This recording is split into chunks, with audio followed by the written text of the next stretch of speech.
Welcome to Travel Noir TV, your guide to discovering your journey. My name is Zim and I am the CEO and founder of Travel Noir. Today's question comes from Dana. She writes, Dear Zim, do you have any recommendations for moving to another country for longer than 3 months? I'm interested in moving to either Mexico, Montreal, or Ecuador to learn a different language.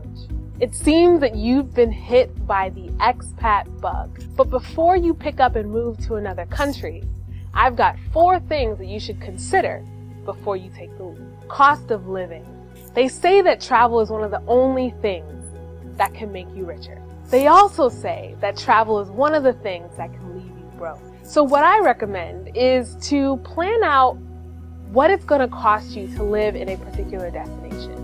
And if you're going off of your own savings, then you can get an idea of how much time you have, how much of a runway you have before you run out of money. Right after I graduated from college, I had the opportunity to choose any country in Asia that I wanted to live in. I could have lived in Japan or I could have lived in India. And I ultimately chose India because the cost of living was much lower than it was in Japan, which meant that the salary that I was receiving would go a farther way while living in India versus me living in Japan. Opportunities for employment. If you're living off of savings, or if you're deciding that you want to live off of savings, that money is going to run out at some point.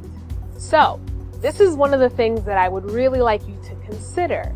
Do you have any portable skills? Are you a designer? Do you build websites? Do you teach? Those are some of the portable skills that you can really take anywhere. So you want to make sure that you have money coming in so that you don't only have money going out. One of our amazing curators, Jaleesa, decided that she wanted to move abroad to Spain and only use 10% of her savings. Local connections.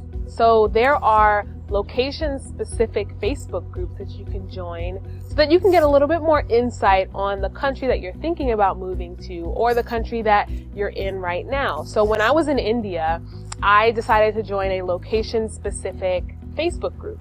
And it was in that Facebook group that I was able to link up with my roommate. You know, it's really good to have individuals in a particular place who are able to answer any questions that you have or questions that you can't typically find on the internet. Your family. Being able to cope with the fact that your family is an entire world away is one of the essential skills that you'll need to have in order to make the most out of your international experience. It's also very important that you realize and accept that a lot of individuals that you know back home aren't going to be proactive about staying in touch with you. So when I was living overseas, I developed this really unique connection strategy where individuals could dial my US number and it would reach my Indian number almost seamlessly. Help those back home see your life.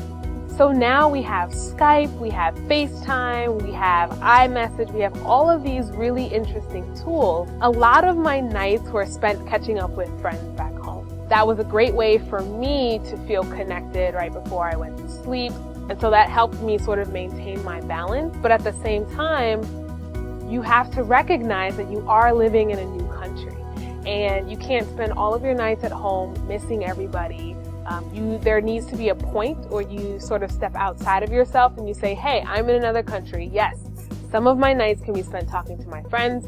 Some of my other nights need to be spent making new friends and building new connections and forging new relationships. So just keep in mind that yes, your friends are back home and they're missing you and you're missing them, but everybody needs to sort of move forward. You're in a new place for a reason. You decided that you wanted to move abroad to try something different, so be different. Are you thinking about taking the expat plunge? What are some of the things that you're doing right now to turn those dreams into reality? Or are you currently an expat? Leave your thoughts in the comments below. I'm Zim, and thank you for watching Travel Noir TV.